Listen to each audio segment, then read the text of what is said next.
Hello student, good morning to all of you. बेटा आपका आज जो है 10th क्लास में स्वागत है।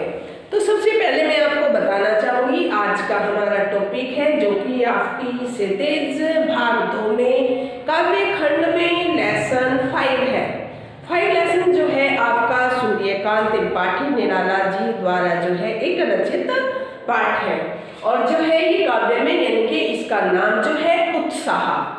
तो सूर्यकांत त्रिपाठी निराला जो है बेटा उत्साह कविता में बादल के माध्यम से जो है एक गीत लिखा है इन्होंने और बादल के माध्यम से जो है एक जगत में संसार में नई क्रांति लाने का आह्वान गीत है। आह्वान करते हैं कि जो संसार में दुनिया में नई युवा पीढ़ी है उनके मन में जो है एक चेतना, एक उत्साह और एक आक्रोश के रूप में वे कार्य करें और जो है एक तरफ जो है प्यासे लोगों को तपती धूप में यानी कि जून के महीने में जब इतनी गर्मी होती है प्यासे लोगों की जो है बादल गरजकर बरसकर उनकी प्यास को तृप्ति करते हैं यानी कि उनकी प्यास की तृप्ति करते हैं।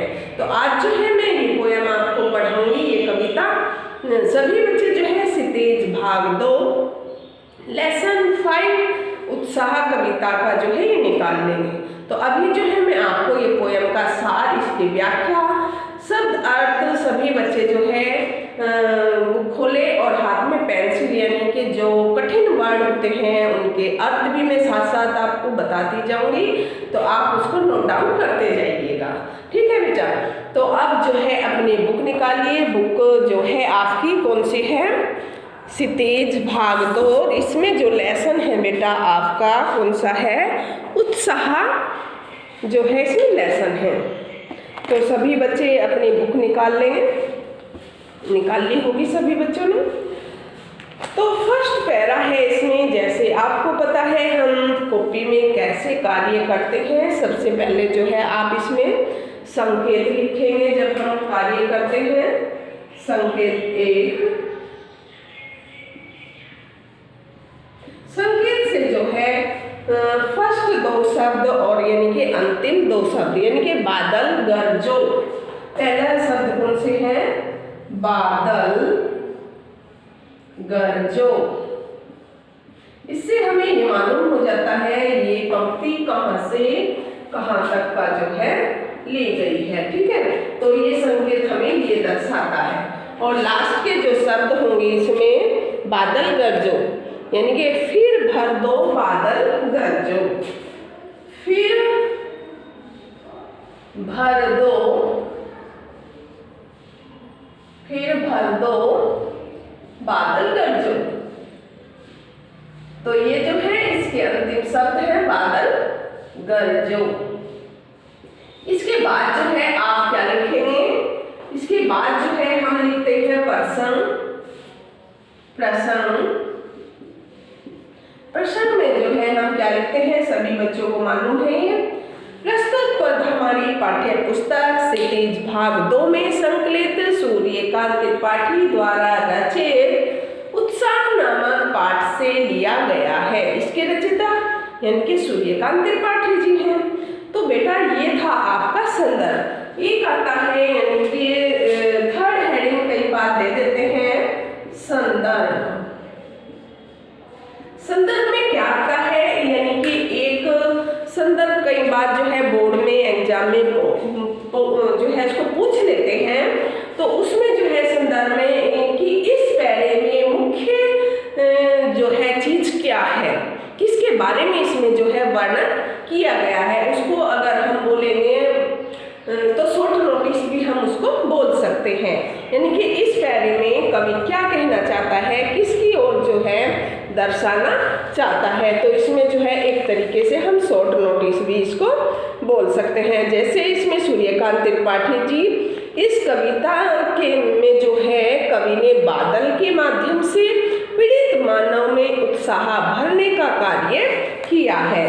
तो इस प्रस्तुत पद में जो है क्या है, कवि सूर्यकांत त्रिपाठी निराला ने जो है जो पीड़ित लोग हैं, जो गर्मी से तड़प रहे हैं, उनमें जो है एक तरीके तरीके का आक्रोश कि ऐसे नहीं होना चाहिए, तो इसका जो है वर्णन इसमें दर्शाया गया है, यानी कि उनके उत्साह भरने का कार्य किया है। पीड़ित लोगों के अंदर उत्साह भरने का कार्य इसमें किया गया है।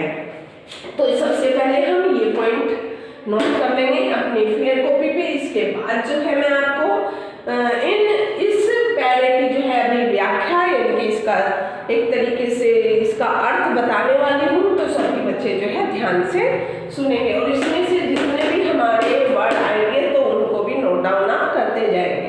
तो इसमें जब मैं आपको ये करा दूंगी तो उसमें आप क्वेश्चन आंसर फाइंड करेंगे।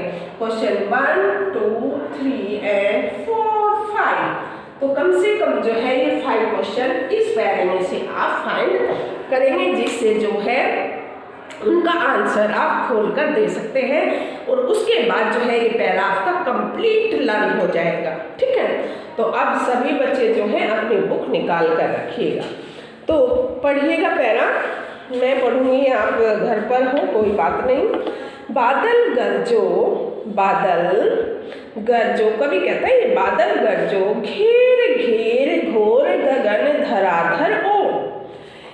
इसमें बेटा एक शब्द आया है घेर घेर, यानी कि चारों तरफ से जब बादल घिरते हैं घेर घेर बोलते हैं उसको।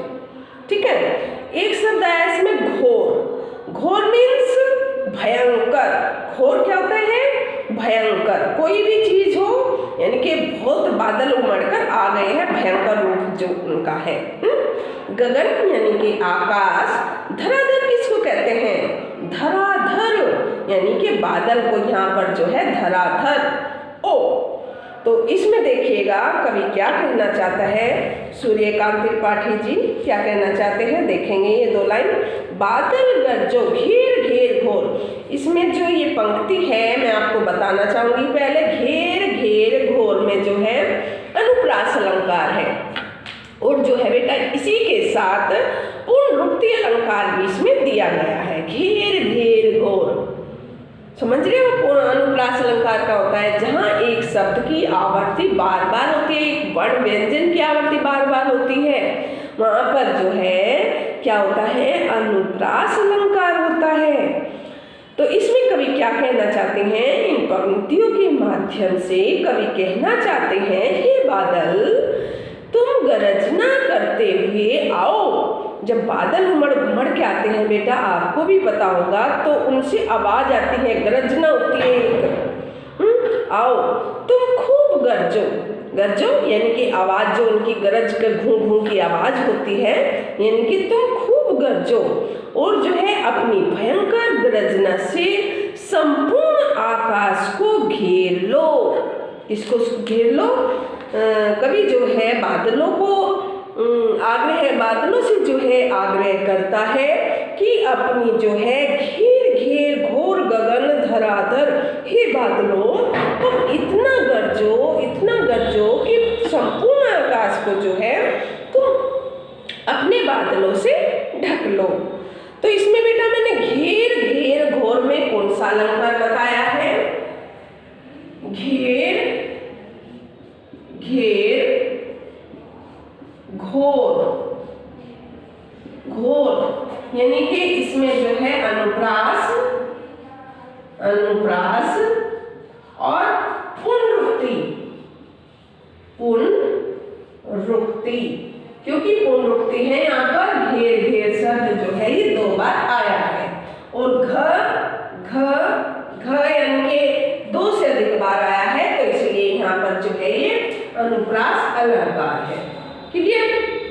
तो इसकी पंक्ति का जो है मैंने आपको अर्थ और शब्द के अर्थ भी बताए हैं, यानी कि घोर किसको कहा है मैंने? भयंकर। गगन का शाब्दिक अर्थ होता है आकाश और धराधर यानी कि बादलों को कहा है कवि ने। Next line, Lalit Lalit. देखो यहाँ पर भी जो है बेटा ललित ललित आया है, तो यहाँ पर भी हमारा क्या होगा? अनुप्रास अलंकार और जो है पुनरुक्ति अलंकार। ललित ललित, तो यहाँ पर भी जो है अनुप्रास और पुनरुक्ति अलंकार का जो है प्रयोग किया है कवि ने खुलकर। कौन से कवि हैं? सूर्यकांत त्रिपाठी निराला जी हैं। कौन रोकती?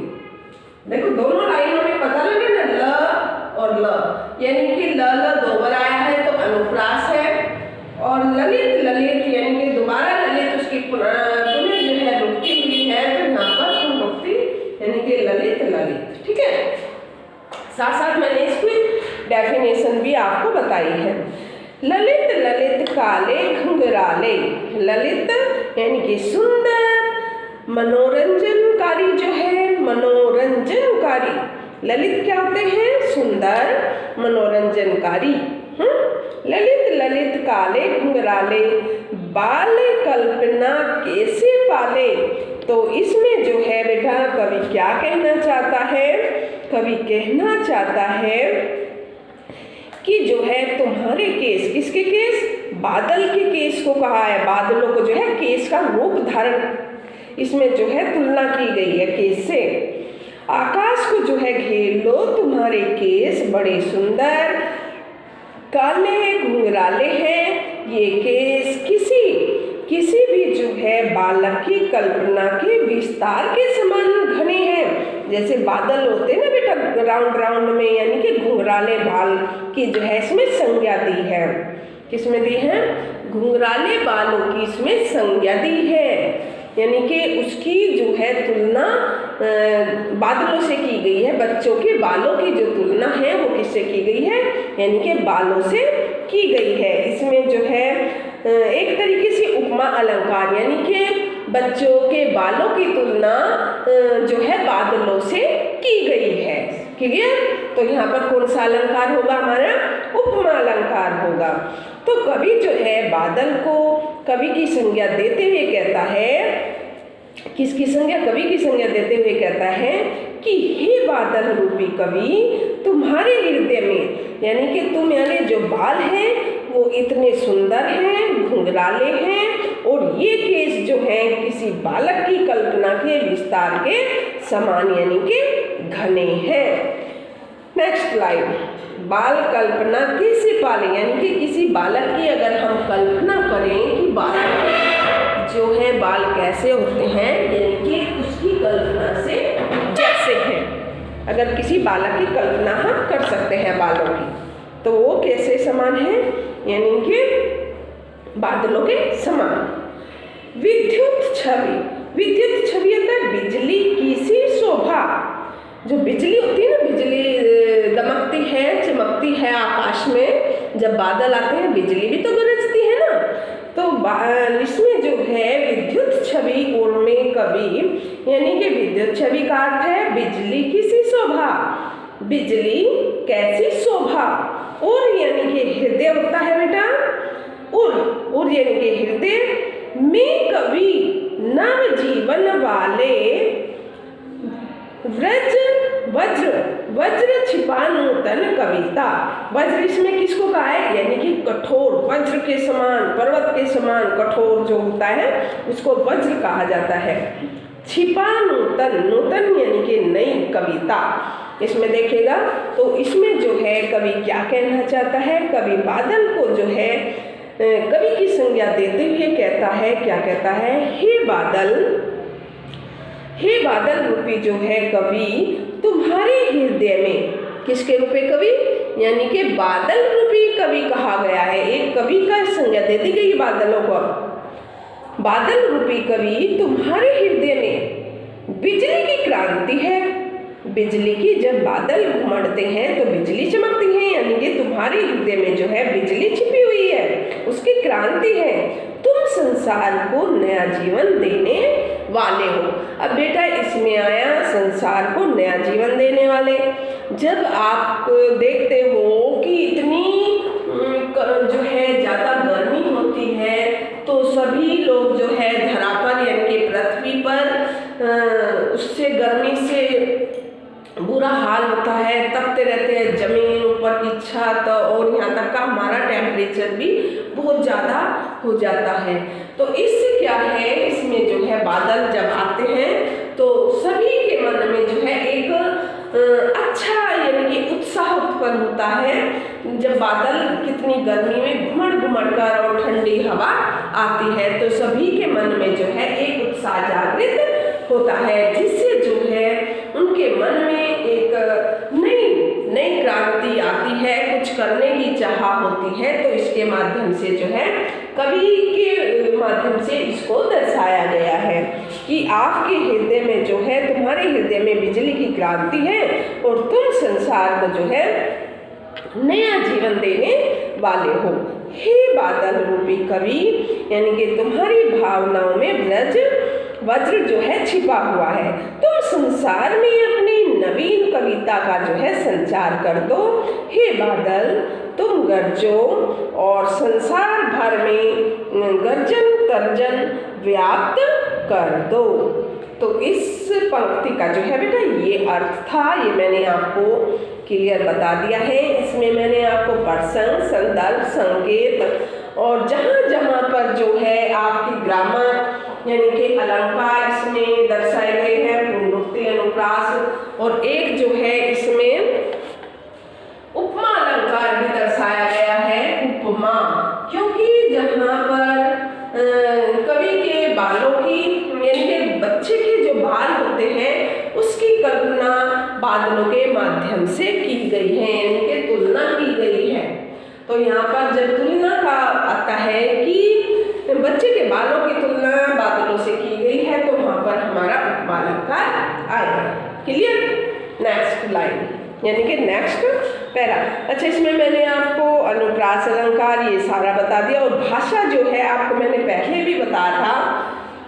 सूर्यकांत त्रिपाठी निराला जी ने जो है अपने काव्य में खड़ी भाषा का प्रयोग, खड़ी बोली जिसको हम कहते हैं खड़ी बोली, उसका जो है मानविक प्रयोग किया है। किसने?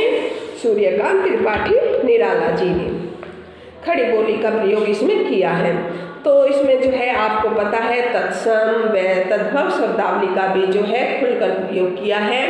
और इसमें जो है ओज गुण, ओज यानी कि गहराई होती है, ओज मीन्स गहराई, ओज गुण का भी जो है सर्वत्र इसमें प्रयोग कवि ने किया है। इसका ओज गुण का जो है सर्वत्र प्रयोग यानी कि किया है इसमें, ठीक है। और जो है इसके बाद छंद मुक्त है इसमें, इस कविता में जो है कौन सा छंद है, यानी कि मुक्त इसमें छंद है। और संबोधन शैली का जो है प्रयोग किया है इसमें। संबोधन इसलिए है क्योंकि कवि जो है बादलों को संबोधन करता है कि हे बादल गरजो बरसो और तप्त धरा को जो है एक शीतल कर, ठीक है। तो अब जो है हम नेक्स्ट पैरा देखेंगे। नेक्स्ट पैरा है आपका विकल विकल, विकल विकल, विकल विकल। इसमें भी जो है हमारा क्या है आपको पता लग ही गया होगा, अनुप्रास अलंकार और जो है पुनरुक्ति अलंकार।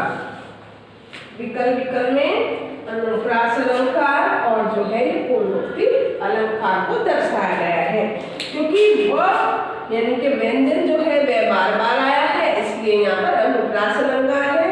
और विकल विकल की जो है दोबारा रुकी हुई, तो इसलिए यहाँ पर पुनरुक्ति अलंकार है। क्लियर? विकल विकल यानी कि विकल का शाब्दिक अर्थ होता है बेचैन। क्या अर्थ होता है? यानी कि बेचैन। विकल मीन्स बेचैन। उन्मन थे उन्मन, एक उन्मन यानी कि अनमना, जो मन को निभाने वाला, अनमना। विकल विकल उन्मन थे उन्मन, विश्व के निदाग, निदाग यानी कि निदाग जो बोला गया है तपती गर्म भूमि को जो है यहाँ निदाग बोला गया है। निदाग, निदाग और घ आप देख रहे होंगे, निदाग यानी कि तपती हुई भूमि को जो है इसमें कहा गया है। भूमि, तपती हुई भूमि को इसमें निदाग कहा गया है, ठीक है। तो इसमें जो है तपती हुई भूमि को क्या कहा गया है, यानी कि निदाग जो गर्मी से तप रही है। कि जन, कि सकल जन, सकल होते सारे, सकल मीन्स सारे। अब इन दोनों लाइन की व्याख्या देखेंगे आप। कवि बेटा इस कथन में कहना चाहता है, क्या कहना चाहता है कि जो है हमारी जो ये विकल यानी कि इस संसार में चारों ओर गर्मी के कारण व्याकुल, विकल यानी कि बेचैन, गर्मी से जो है प्रत्येक आदमी इतना व्याकुल है, इतना बेचैन, विकल यानी कि बेचैन। जब गर्मी इतनी ज्यादा होती है तो मनुष्य को कुछ भी जो है अच्छा नहीं लगता है। तो यानी कि इस तपती हुई गर्मी में सभी मनुष्य जो है बेचैन हैं, व्याकुल हैं, और संसार में जो है चारों ओर गर्मी से व्याकुल लोगों में व्याकुलता जो है फैली हुई है एक तरीके से। विश्व के निधाग के सकल जन, निधाग तपती गर्मी, सकल यानी कि सारे, अभी जैसे बताया था कि गर्मी के कारण जो है सारे लोगों के मन में उछटे हुए हैं, उछटे गर्मी से बेचैन है, उछटे यानी कि उनको कुछ भी अच्छा नहीं लगता है, ऐसे पागलों की तरह हो रहे हैं। और भीषण गर्मी के कारण जो है संसार के सभी लोग दुखी हैं। क्या है? संसार के जो है सभी लोग बहुत ही दुखी हैं। नेक्स्ट लाइन, आई अज्ञात दिशा से अनंत के घन, तप्त धरा जल से फिर शीतल कर दो। इसमें जो है बेटा अनंत यानी कि आकाश से आए हैं, घन यानी कि बादल, तप्त यानी कि तपी हुई, और धरा यानी कि पृथ्वी। आपको इनके अर्थ मैंने पहले बताए हैं, फिर देखिएगा। अज्ञात यानी कि अनजान, जिसको हम नहीं जानते हैं, बादल कहाँ से आए हैं। अनंत यानी कि आकाश में, घन यानी कि बादल, तप्त यानी कि तपी हुई भूमि, और धरा यानी कि पृथ्वी। तो ऐसे है अंत में जो है बादल, तुम खूब वर्षा करो, और जो ग्रीष्म है, जो गर्मी की ऋतु है, जो गर्मी का सीजन है, से झुलसे हुए लोगों और पृथ्वी की जो है शीतलता प्रदान करो। कौन कहता है ये कवि कहता है, जो कि संपूर्ण पृथ्वी, और पृथ्वी जो है हमारी पूरी गर्म यानी कि तपी हुई है, और उस पर रहने वाले सभी जो लोग हैं वो भी व्याकुल हैं, वो भी बेचैन हैं। तो कवि जो है माध्यम से कहना चाहता है कि हे बादल, आप आओ, गरजो, और इतना गरजो, इतना जो है धराधर बरसो जमीन पर कि जो है संपूर्ण पृथ्वी जो है शीतल हो जाए, और इस पर जो है सभी लोग रहने वाले जो है उनको भी शीतलता प्रदान करो। हे बादल, तुम खूब गरजो, वर्षा करो, और दुखी जनता को जो है सुख प्रदान करो।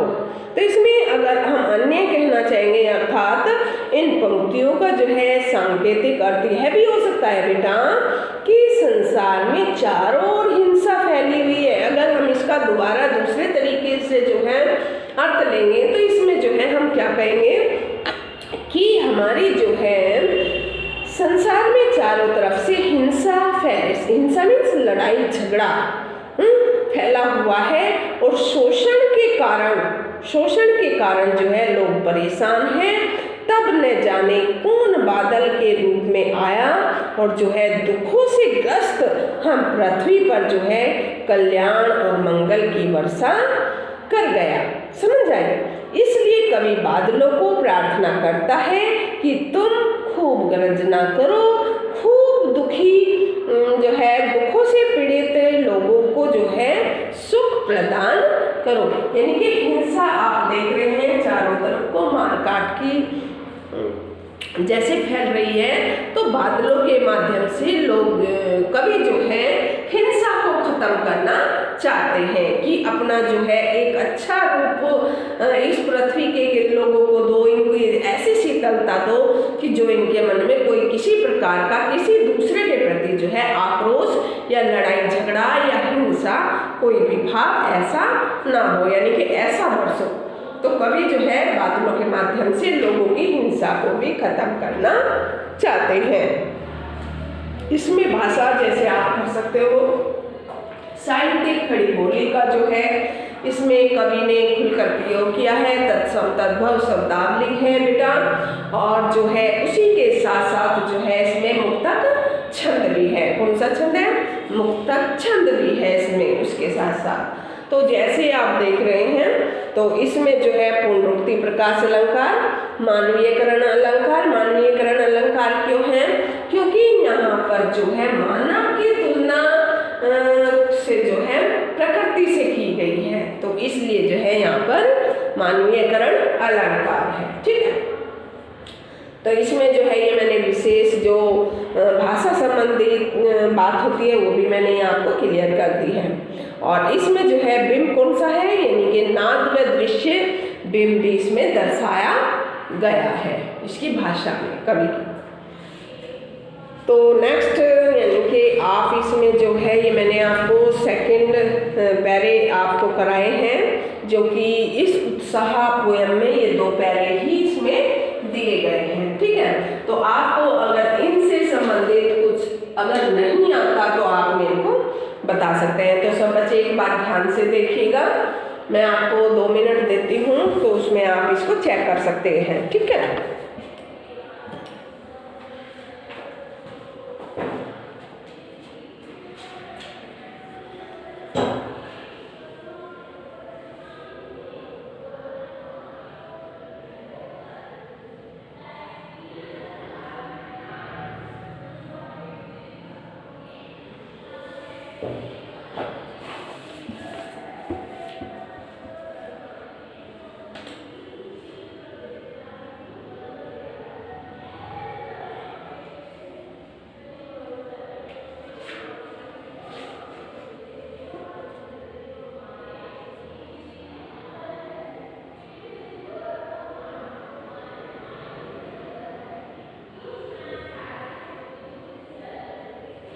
इसमें जैसे बेटा आप फाइंड करेंगे क्वेश्चन, आपको पता है कैसे फाइंड होते हैं सभी को, हैं कैसे फाइंड करेंगे। जैसे मैं आपको एक बार ओरल बता देती हूँ कि जैसे फर्स्ट क्वेश्चन आप कवि ने किसे गरजने के लिए कहा है, आप सभी को पता होना चाहिए कि कवि ने जो है बादल को गरजने के लिए कहा है।